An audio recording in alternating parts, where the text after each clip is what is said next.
Good morning मित्रों, read and pass GS classes में आपका स्वागत है। आज बड़ा ही मज़ेदार टॉपिक मैंने उठा करके लाया है और वह टॉपिक है आपका ब्रह्मांड। इससे एग्ज़ाम में बहुत सारे प्रश्न पूछे जाते हैं और जनरली इस टॉपिक को हम कई भागों में बांटा है क्योंकि ये काफ़ी आपका बहुत ही ब्रॉड चैप्टर है। तो इस चैप्टर से जो भी प्रश्न पूछे जाते हैं उसको मैंने फोकस करने का प्रयास किया हूँ। और मित्रों, ये सारे प्रश्न कहीं ना कहीं कोई ना कोई एग्ज़ाम में आया हुआ है।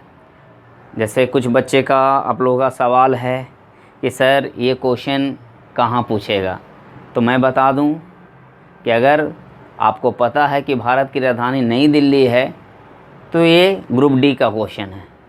अगर आपको पता नहीं है कि भारत की राजधानी कहाँ है तो ये आईएएस का क्वेश्चन है। ये डिपेंड करता है कि आप कितना जानते हो, आप उस क्वेश्चन को जानते हो या नहीं।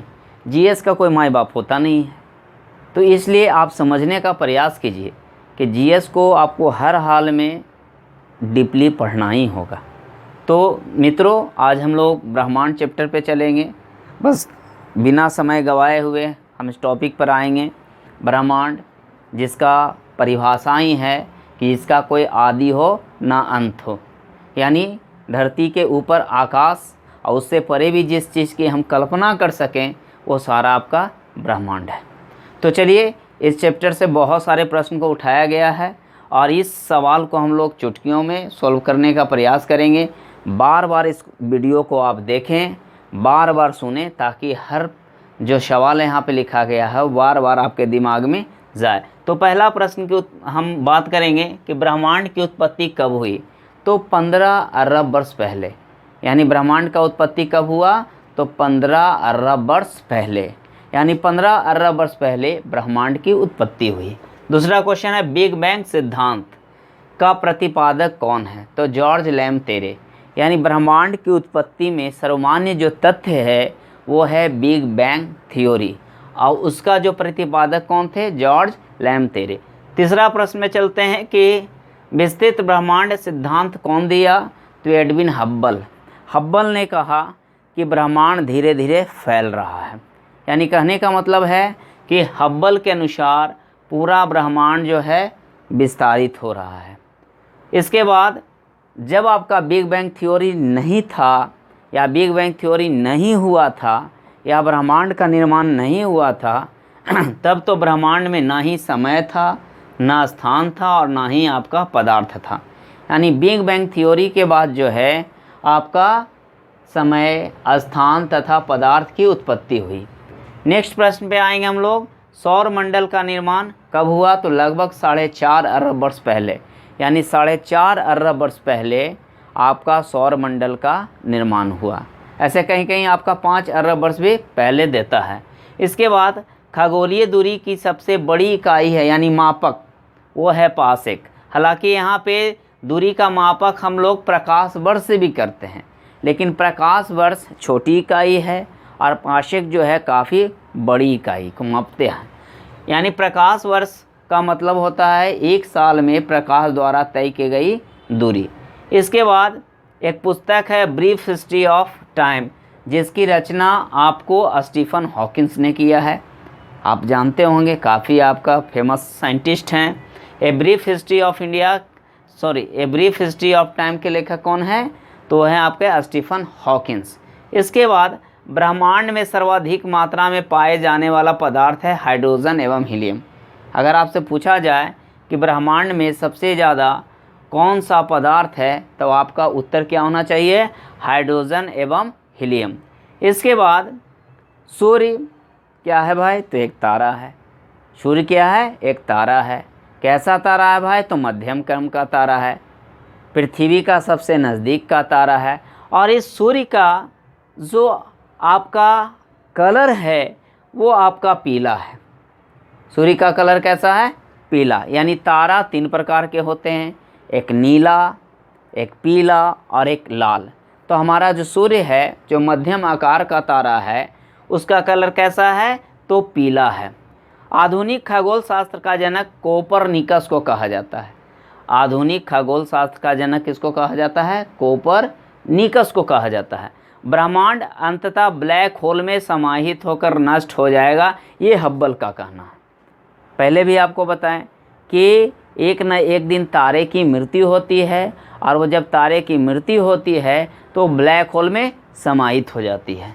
इसके बाद यदि कोई अंतरिक्ष पिंड प्रकाश के वेग से गतिमान हो तो उसका द्रव्यमान अनंत होगा, है ना। यानी अगर ब्रह्मांड में कोई भी पदार्थ या कोई भी चीज़ें अगर प्रकाश के वेग से गतिमान हो तो उसका द्रव्यमान क्या होगा, अनंत होगा। इसके बाद एक खगोलीय एकक की दूरी है पृथ्वी और सूर्य के बीच। एक खगोलीय दूरी पूछेगा कि किनके बीच के दूरी को कहा जाता है, तो पृथ्वी और सूर्य के बीच को के जो दूरी है उसको एक खगोलीय दूरी कहते हैं। प्रकाश का वेग सबसे पहले किसने मापा, तो रोमर ने। यानी रोमर ने ही बताया कि 1 सेकंड में प्रकाश का गति लगभग 3 लाख किलोमीटर होती है। ये बात सबसे पहले किसने कहा, रोमर ने कहा। सूर्य और पृथ्वी के बीच अंतरिक्ष यान में बैठा व्यक्ति को आकाश कैसा दिखेगा। काफ़ी आपका बेहतरीन प्रश्न है। हम धरती से ऊपर जो आकाश देखते हैं नीला दिखता है, लेकिन अगर हम अंतरिक्ष में हैं और वहाँ से हम अगर आकाश को देखना चाहें तो हमारा आकाश जो है ब्लैक दिखेगा, काला दिखेगा। कैसा दिखेगा, काला दिखेगा। इधर आइए, ब्लैक होल अंतरिक्ष में एक पिंड है जो किसी प्रकार के विकिरण से को बाहर नहीं निकलने देता है। अब उसका कारण क्या है, तो उसका कारण है बहुत उच्च घनत्व।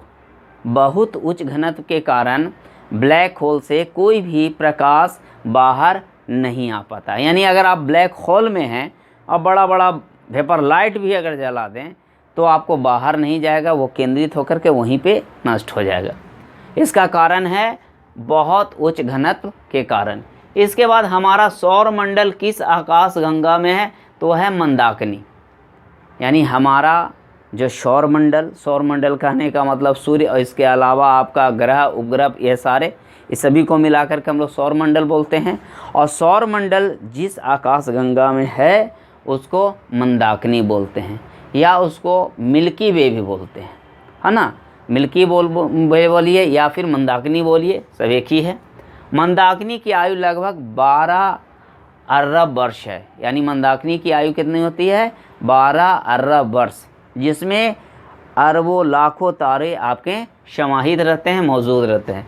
पृथ्वी का सर्वाधिक नज़दीक का तारा कौन है, तो सूर्य है। ब्लैक होल से ऊर्जा किस रूप में विसर्जित होती है, तो एक्स किरण के रूप में होती है।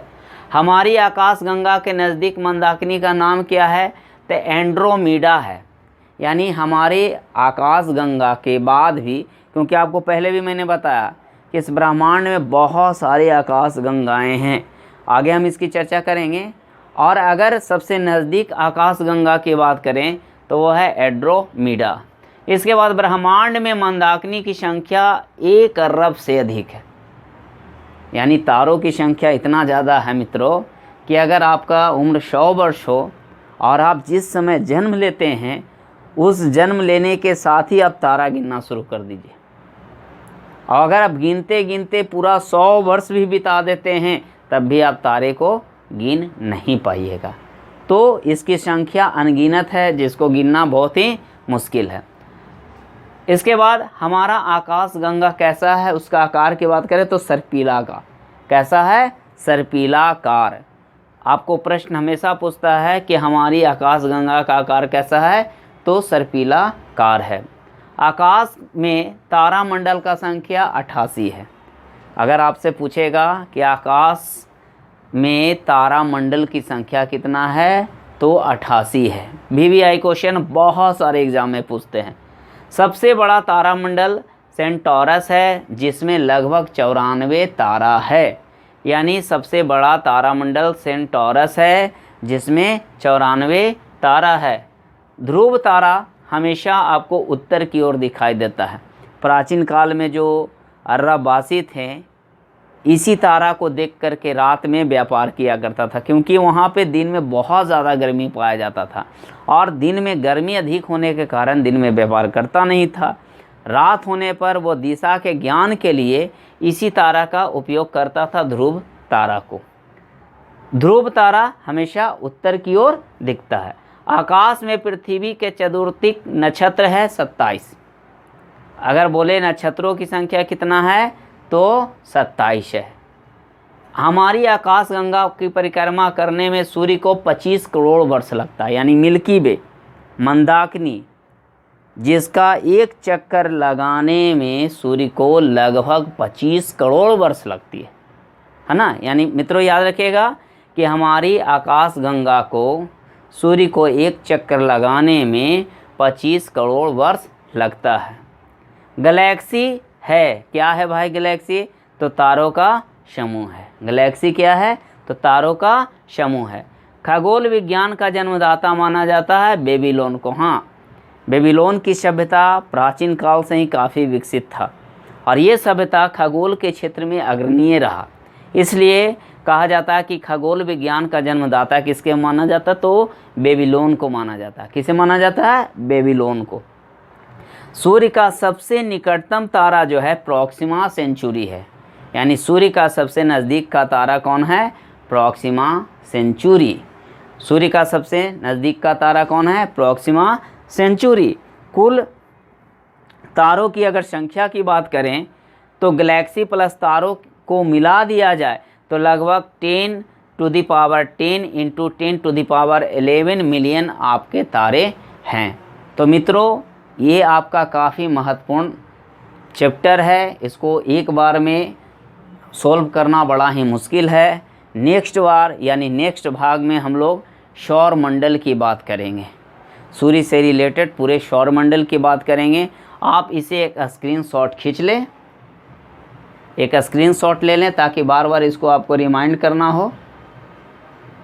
चलिए आप लोग खींच लिए होंगे, तो मैं समझता हूँ कि इसको जो भी मैंने वीडियो बनाया हूँ उसको बार बार आप सुने ताकि बार बार ये प्रश्न आपके दिमाग में रिपीट हो और ये चैप्टर काफ़ी आसान हो जाए। हमको लगता होगा बहुत आसानी से आपको समझ में आया भी होगा, तो प्लीज़ इसको बार बार देखें।